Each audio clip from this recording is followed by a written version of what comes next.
Right, so we are here on the 13th of September, Saturday, and we are talking about the Canelo Crawford fight happening in Las Vegas. I'm joined with my brother from another mother, Sherry Abbasi. How are you today, Sherry? Assalamu alaikum, Aisha. Thank you Welcome. for having me, first of all. And yeah, man, I'm gassed. As you know, you've been keeping up to date with my Instagram stories as well. Have. It's been a blast so far. We're finally here. Big fight. And, we don't normally get massive stadium fights in America. We do get them, but not with the regularity we get them in our country. And we know, what the atmosphere is like there. So I'm intrigued to see what the atmosphere is going to be like. And in particular, it's Mexican Independence Day weekend, and so many Mexican people came in yesterday. So I know it's going to be, from that aspect, I'm looking forward to it, and I'm sure the vibes are going to be really good. But just intrigued to see what it's like in comparison to UK fight nights at Wembley, for example. Absolutely. How has it been so far? So you've been in the weigh-in, you've been at the press conference, you've met loads of people that we saw. How has it been leading up to tonight? Yeah, look, I mean, as you know, I've come as a fan. The media thing, it's not a thing for this time. I've come as a fan. It's been very nice, obviously, to just be able to just chill out and just sort of look around and see who's walking past, kind of thing. I've been doing that type of thing, just being a fan, literally taking photos, having conversations, general chit chat. And again, like I said, just enjoying the vibe. The Vegas vibe last time when I came for Spence Crawford was amazing, and I was like, I can't wait to get back one day. And now that I'm back, at least I've had that experience. I know what to do and how to sort of maneuver things now. And it's just been, it's really good. It's very different, obviously, to our Saudi experiences that we've had. But in terms of like seeing the boxers, it's a massive fight. All the American fighters are here. People from around the world have flown in. So very multicultural, everyone's been friendly, not had any issues, thankfully. Obviously regarding the date and the week of when I came in, Yeah. I was a bit concerned, but thankfully there's not been any issues whatsoever. It's been a really good experience. And I think, the fighters, all of them on the card, the undercard to the main event, they all look ready. And I think everyone's going to put on a show because this is going to be the biggest platform, Netflix. And they want to make sure that they can hopefully get boxing back on a platform like this again in the near future. Absolutely. So the people that you've been speaking to that you've met over there, have you been asking them about their, thoughts on the fight, who they think is going to win, how they think it's going to go? What have you heard from people out there? I mean, this is the thing with America and American boxing and the culture. It's very different to what we know in the UK. Hmm. Obviously, the race thing is a big element here, and the tribalism is based around that. So obviously, you ask a Mexican, you're more than likely going to get Canelo's winning. You Right. ask a black person, you're more than likely going to say Bud's winning. Yeah, that's Yeah. not me being racist. I'm just saying that is what is happening. And I had this conversation with a Mexican the other day. I had the conversation with a black person. They said, yeah, that is pretty much what it is. Right. But also the fact that they do believe their boxer is the better boxer as well. So it's not just in the fact that this person is black or Mexican. Hmm. It's also with logic as well. But it's still a thing of backing my own kind of thing. Yeah. So there's that as well. So majority of people, I think, are still going to be backing the rightful favorite, which is Canelo Alvarez. Obviously, Hmm. the face of boxing, number one, which doesn't really play into the fight in the ring, but he's still the face of boxing. He's the guy that is going to get favorable scorecards, which is not any fault of his own. That is just the game, unfortunately, because he is the money man. He's undefeated at 168. He's only ever lost to Floyd Mayweather when he was 22, which is, that's nothing to be ashamed of. And then he went on a mad run for 10 years, then lost to a bigger man in Dmitry Bivol, who's gone on to then become undisputed at light heavyweight anyway. So Hmm. his two losses are nothing to, shy away from. He's never been knocked out, never been dropped, never been hurt. So he's one of the all-time greats, Canelo Alvarez. Terence Crawford in his own right, never really been, in any trouble in a fight, always been on top. And even when he struggled a bit, he's always come back and got the stoppage or got the victory. So he's not someone who you can rule out by any means. Bud supremely confident this week, and he looks like a man possessed and someone who wants to really make history. 3-time undisputed in 3 different weight classes. That's a massive sort of the carrot that's being dangled for him is massive. Hmm. So I think he's really going to put in a special performance, but it's not going to be easy. Canelo's not some just slouch who just walks forward. Even though Right. he does walk forward, it's not as simple as that. He's very nuanced, very tactically astute. He knows what he's doing.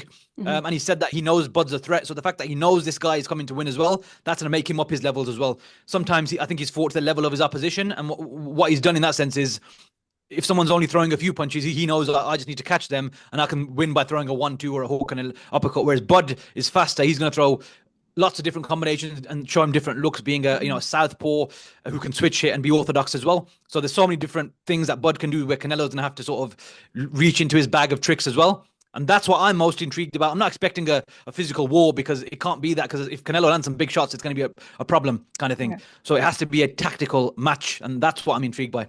Yeah. And obviously we know that Terence Crawford is obviously not fighting at his usual weight. He's going up 3 weights for this fight.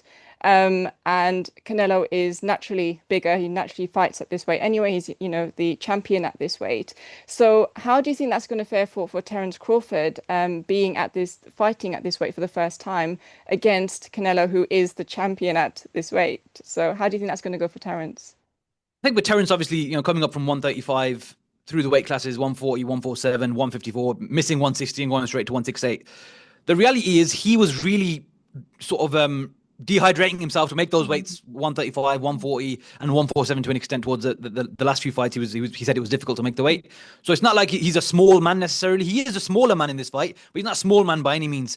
He's always in the gym. He's always fit. Even if he is like, he's got some fat on him, it's not fat like, a fat person like me, for example. It's actually, he's just, bigger when he's not in camp, for example. But he's always in the gym. He's always training. He lives a life. He's definitely got less miles on the clock than Canelo. Yeah. Not saying that Canelo's been beaten up in his career, because he hasn't necessarily been beaten up. He's not had many wars, but he's fought more often. He's been fighting from the age of 15. He's now 35. 20 years, Canelo's been fighting regularly 2 or 3 times a year.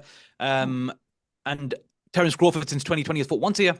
So as the older man, has that actually paid dividends for him, because he knows how his body works now. He can relax a bit. Even though he's working 24/7, he knows that a fight is different. A fight camp is grueling, and he knows how to sort of turn it up and turn it down throughout that. So I do think in the last year, he's known that this fight was coming. So he's been gradually bulking up and getting used to the weight. So I think he will have trained for speed and sort of tactical awareness at that weight. Of course, in a fight with all the pressure on the actual night, your legs are going to go a bit, regardless, and in particular, the fact that he's moved up. So at some point, I think that there will be fatigue involved. There has to be. There's a human being. He's not, he might be a supreme athlete, but he's still a human being. And he's going to be getting hit by a guy much bigger than him who hits very, very hard. So I do think that will be a factor, but how much of a factor I can't say, obviously. And I don't really have too much of a thought process on it yet. I'm just trying to live in a fantasy where I think it's just going to be a great fight and I want to just, enjoy it for what it is, kind of thing. But like you said, it will be a factor. So it's something to look out for.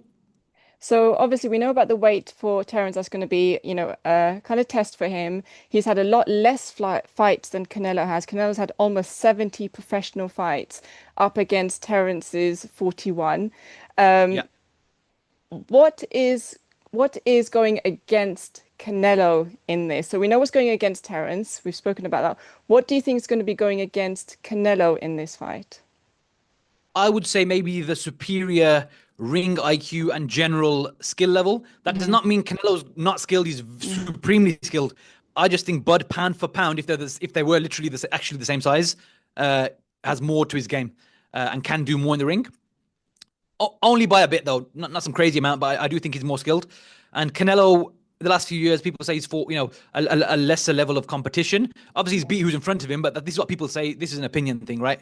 But can he now get himself up for a guy who's not going to be fighting the way these guys were, the bigger guys were? A guy who's naturally smaller, who can move, who can do different things. Will he be able to get himself up physically, mentally, and everything else-wise to deal with that? That's a question to ask, because once you've been to the top and and stayed there for so long, when you sort of drop the level a little bit and you're competing with guys, and he's openly said in interviews, I didn't have to do much.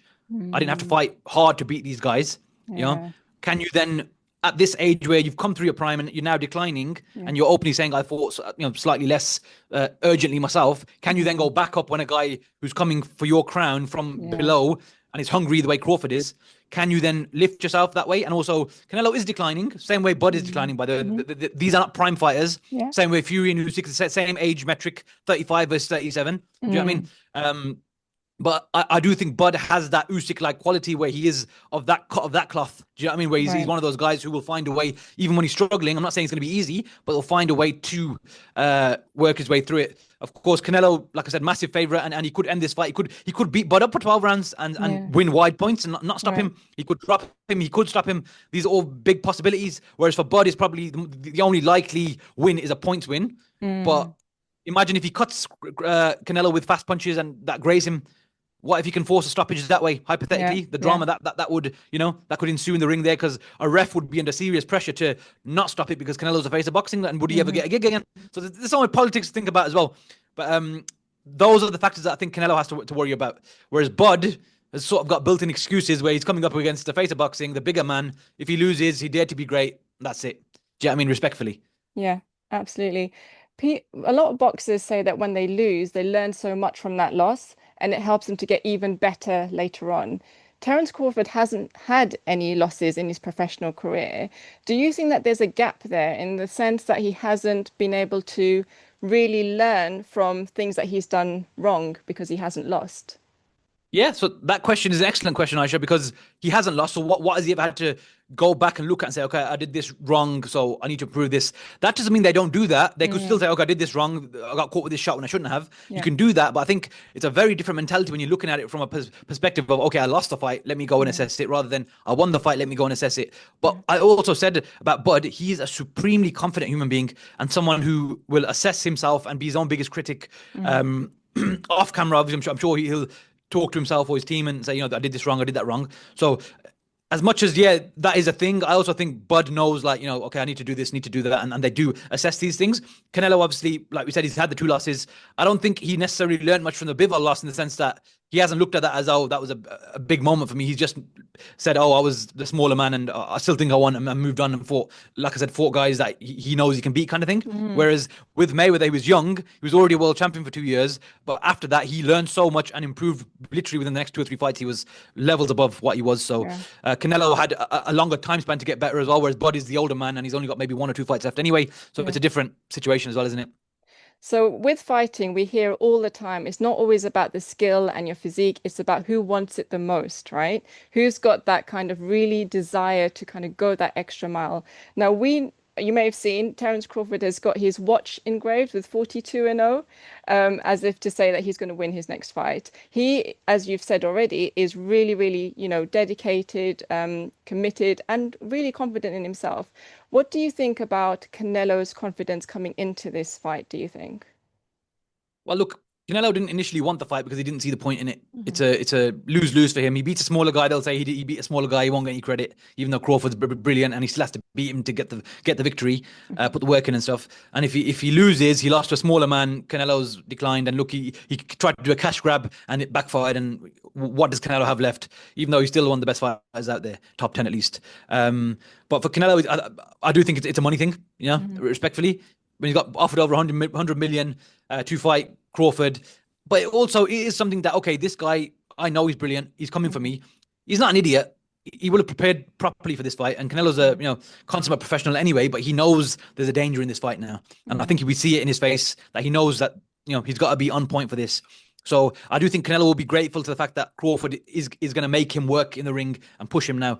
And he's going to revel in that challenge as well. And so will Crawford, because he knows he's not faced anyone like Canelo. He's by far the best fighter Crawford's got on his resume, if the fight happens tonight, inshallah.